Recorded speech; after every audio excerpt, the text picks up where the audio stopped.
If you've been putting last night's dinner in the microwave without a second thought, I need you to pause and listen to this before you do it again tonight.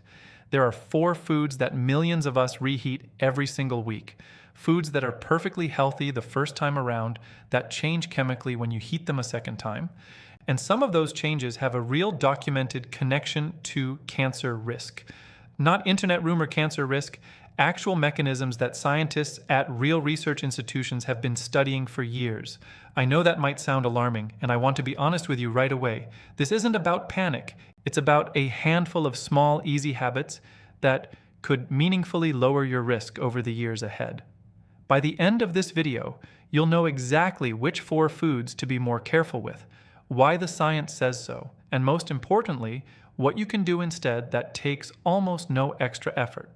Stick with me through all 4, because the one that surprises people the most, the one they never expect, is coming toward the end. Before we get into it, I'd love to know, how often do you reheat leftovers in a typical week? Once or twice or almost every day? Drop your answer in the comments. I read every one of them.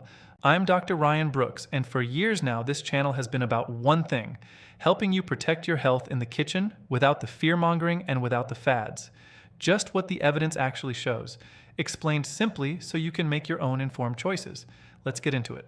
Let's start with something that's sitting in almost every refrigerator in America right now: bacon, ham, deli meats, sausage. These are what nutrition scientists call cured or processed meats, and here's the important context. This isn't a new concern I'm making up for this video. Processed meat has already been classified by the International Agency for Research on Cancer, the cancer research arm of the World Health Organization, as a Group 1 carcinogen.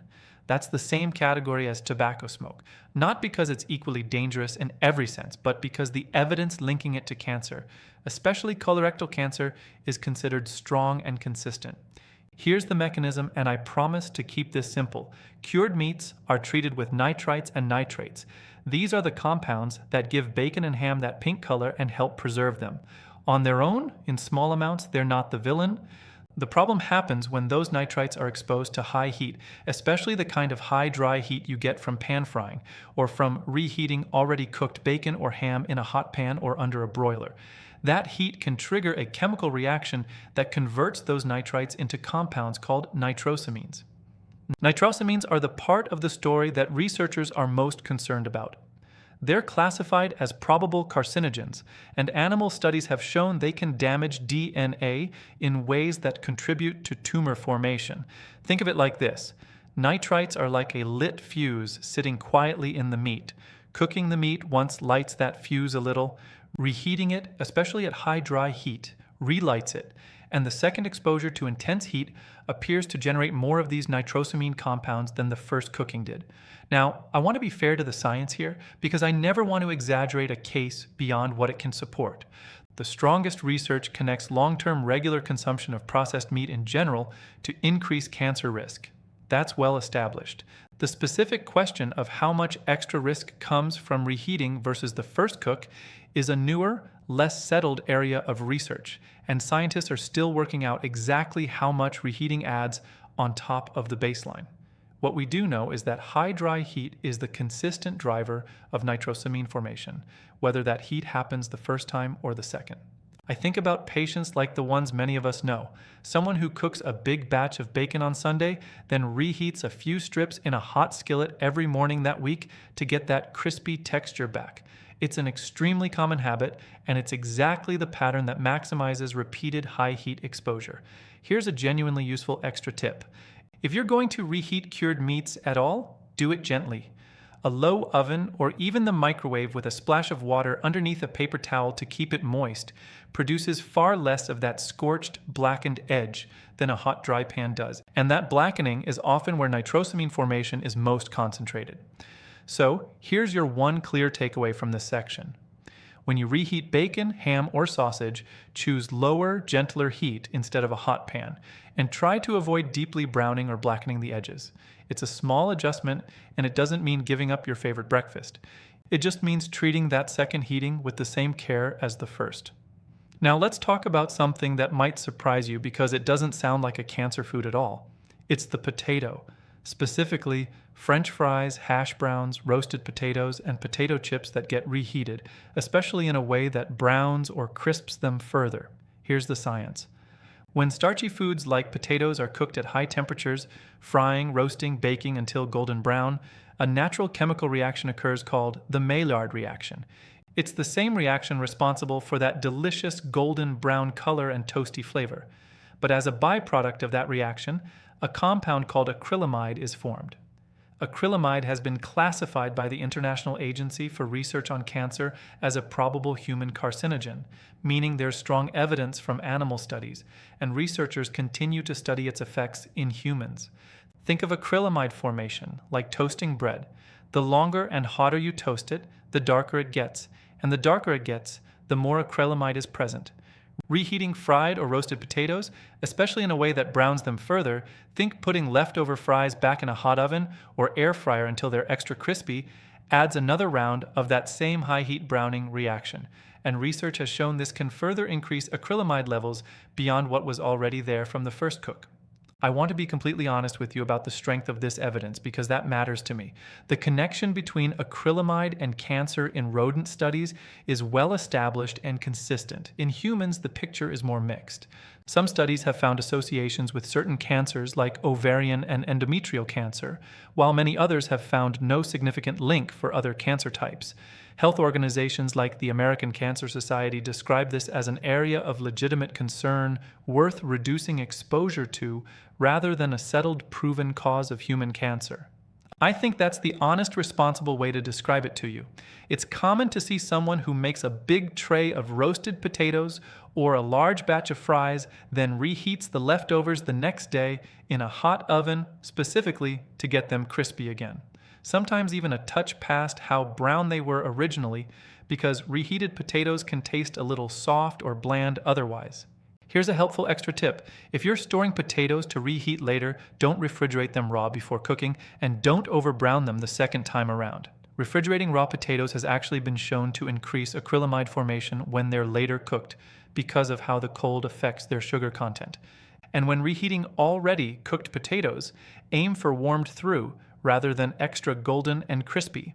So your takeaway here, when you reheat fries, hash browns, or roasted potatoes, resist the urge to brown them further than they already are.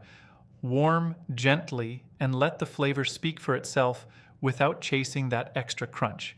If this is the kind of information that helps you feel more in control of your health, not scared, just genuinely informed, I'd really appreciate it if you hit subscribe. This channel is entirely about giving you real balanced explanations like this one every single week. And if there's a food or health topic you've always wondered about, tell me in the comments. I read all of them, and many of your questions become future videos.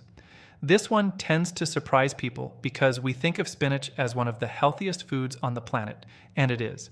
But spinach, along with beet greens and celery, belongs to a group of vegetables that are naturally very high in a compound called nitrate.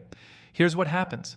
When these nitrate-rich vegetables are cooked, and especially when they're then left out at room temperature or reheated, the nitrates can convert into nitrites.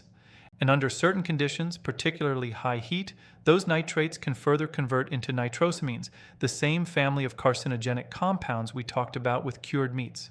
The International Agency for Research on Cancer classifies certain nitrosamines as probable carcinogens based on that conversion process.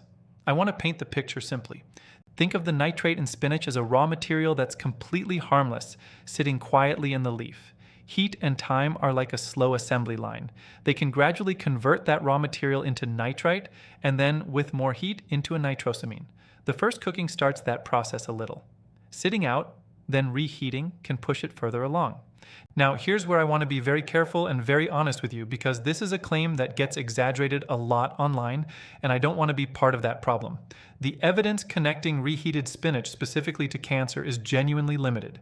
Some laboratory studies have found that cooking at high heat does measurably increase nitrate to nitrosamine conversion, and nitrosamines themselves are well established as concerning compounds. But researchers who've looked closely at this have generally found that the levels formed in a typical reheated portion of spinach are relatively low, and the short-term risk from occasionally reheating your spinach is essentially negligible. The more consistent, better supported advice in the research relates to the broader pattern of regularly consuming high levels of nitrites and nitrosamines over years, most of which, frankly, comes from processed foods and cured meats, not from your Tuesday night leftover spinach. I think of it a bit like the patients I've spoken with who worry after reading a scary headline about a food they've eaten their whole lives without issue. The honest answer is usually that occasional exposure isn't the concern. It's a long-term repeated pattern that matters most. Here's a genuinely useful extra tip though, because there are two simple things that measurably help. First, don't let cooked leafy greens sit out at room temperature for hours before refrigerating. Bacteria at room temperature are part of what drives the nitrate to nitrite conversion, so getting them into the fridge promptly matters. Second, foods rich in vitamin C, like a squeeze of lemon juice, have been shown in research to help block the conversion of nitrites into nitrosamines. That's not just an old wives' tale, it's an actual documented chemical effect. So, your takeaway, don't let your cooked leafy greens sit out for long stretches. Refrigerate them promptly, and a little lemon juice when you reheat spinach or beet greens isn't just tasty, it may genuinely help. And please don't let this scare you away from eating spinach. It remains one of the most nutrient-dense, protective foods you can eat regularly. This is about a small storage habit, not about avoiding a superfood. And now here's the one that catches almost everyone off guard because it's not really a food in the way we usually think about it. It's the oil you cook with. Specifically, oil that's been heated once for frying, then saved and reheated again to fry something else. This is incredibly common in home kitchens. You fry something, strain the oil, and use it again a few days later to save money and avoid waste. Here's what the research shows. Every time cooking oil is heated to frying temperatures, it undergoes chemical breakdown. The fatty acids in the oil degrade, and this produces compounds called aldehydes along with free radicals, unstable molecules that can damage cells in the body. The first time you heat oil, some of this breakdown happens, but research consistently shows that repeated heating compounds the problem. Each additional round of heating produces higher concentrations of these harmful compounds than the last because the oil is starting from an already degraded state. Picture your cooking oil like a rubber band. Heat it once and it stretches a bit and mostly springs back. Heat it, cool it, and reheat it again and again, and it gradually loses its structure. It doesn't bounce back anymore. It just breaks down further and further with each cycle. That's essentially what's happening at a chemical level inside repeatedly heated oil. The cancer connection here has real institutional backing. The International Agency for Research on Cancer has classified long-term exposure to deep frying fumes as a cancer risk factor, largely based on research into professional cooks and restaurant workers with heavy repeated exposure to frying fumes in enclosed kitchens. Separately, researchers have identified compounds in repeatedly heated oils, including certain aldehydes and polycyclic aromatic hydrocarbons that are studied for their carcinogenic potential. Animal studies feeding repeatedly heated oil over extended periods have shown liver changes and DNA damage, which is a meaningful warning sign, even though researchers are careful to note that translating those animal findings directly into precise human risk numbers isn't straightforward yet. I think of it like the folks who keep a jar of oil by the stove, top it up occasionally, and reuse the same batch for weeks of frying because it feels economical. It's one of the most common, least talked about kitchen habits out there, and it's exactly the pattern researchers are most concerned about. Not the occasional single reuse, but frequent, repeated reheating of the same batch of oil over an extended period. Here's a practical extra tip. If you do reuse oil, strain out food particles thoroughly after each use. Store it in a cool, dark place, and retire it after 2 or 3 uses at most, rather than stretching it out over weeks. Oil that's darkened significantly, smells off, or starts to smoke at a lower temperature than it used to, has already broken down more than you want, and is a good sign it's time to start fresh. So, your takeaway here, it's fine to reuse cooking oil occasionally, but treat it like a resource with a real shelf life, not something to keep topping up indefinitely.